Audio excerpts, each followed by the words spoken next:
Tungo po tayo sa mga balita sa lalawigan. May magandang lead daw ang PNP sa kinaroroonan ni Pastor Apollo Quiboloy.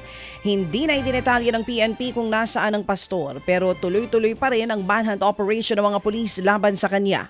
Nauna nang nanawagan si PNP Chief Romel Malbir kaya Quiboloy na wag nang magmatigas at subuko na lamang ito.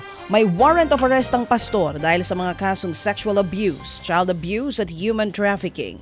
Noong Mayo 2, isinuko ng kanyang kampo ang 5 sa 19 na armas ni Quiboloy sa Police Regional Office 11 sa Davao City. Samantala, ginitama ni Cebu City Mayor Michael Rama na politika ang motibo sa pagkakasuspinde sa kanya. Ayon sa alkalde, sinisiraan siya sa Malacanang ng isang politiko na hindi naman niya pinangalanan. Pinag-aaralan na raw nila ang posibleng legal na hakbang kaugnay ng kanyang suspensyon.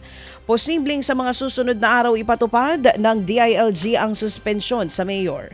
Matatanda ang inireklamong alkalde ng ilang empleyado ng City Hall dahil sa iligal na paglipat sa kanila sa ibang departamento at hindi pagpapasweldo sa loob ng 10 buwan.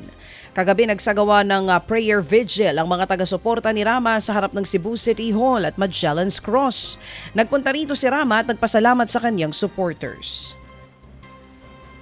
Nakataas na rin ang state of emergency sa San Carlos City, Negros Occidental dahil pa rin sa patuloy na epekto ng El Nino.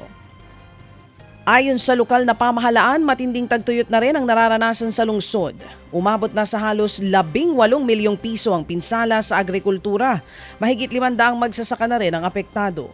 Bago yan, nauna nang nagdeklara ng state of emergency sa Kabangkalan at San Enrique. Patay naman ang 16 anyos na dalagita habang sugatan ang dalawa niyang kaibigan matapos pagbabarilin sa Cebu. Nagiinuman noon ang mga biktima sa labas ng isang convenience store nang mangyari ang pamamaril. Agad na isugod sa ospital ang mga biktima pero binawian din ng buhay kinalaunan ang dalagita. Stable naman ang kondisyon ng kanyang mga kasama. Kabilang sa mga motibong iniimbestigahan ngayon ng mga pulis ang personal na alitan, selos o di kaya na may gang war. May person of interest ng mga pulis kaugnay ng pamamaril.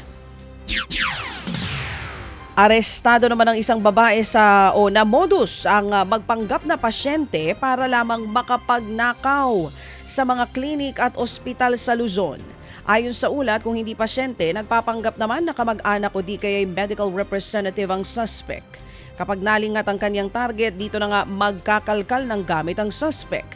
Karaniwang mga bag, cellphone at gadgets ang tinatangay ng salarin. Pero nang subukang mambiktima sa Lipa, Batangas, nahuli sa akto ang suspect ng abutan ng isang doktor. Nang arestuhin at iproseso, dito na nadiskubre ng mga pulis na may kinakaharap ng reklamo ang suspect sa Antipolo, Baguio, Quezon City, Pangasinan at maging sa Tarlac. Mahigit 40 doktor ng araw ang nanakawan ng suspect sa nakalipas na 3 taon. Patuloy naman ang investigasyon ng mga pulis sa nasabing krimen. Ted Filon at DJ Chacha ngayon nasa Radyo 5 92.3 News FM Monday to Friday 6 to 10 a.m.